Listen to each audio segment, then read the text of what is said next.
Multfilmlarda aytilgan hayot haqiqatlari. Yurakdagi muzni faqatgina mehr erita oladi.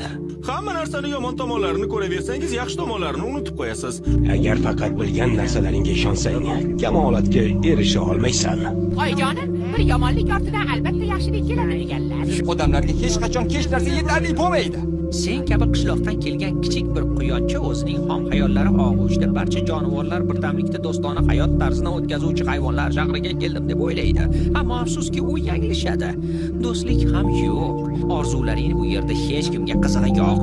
Qalbi mehrga to'la inson hech qachon xiyonat qilmaydi. Ba'zilar taqdir bizning hukmimizda emas deydilar. Ammo bir narsani aniq bilaman.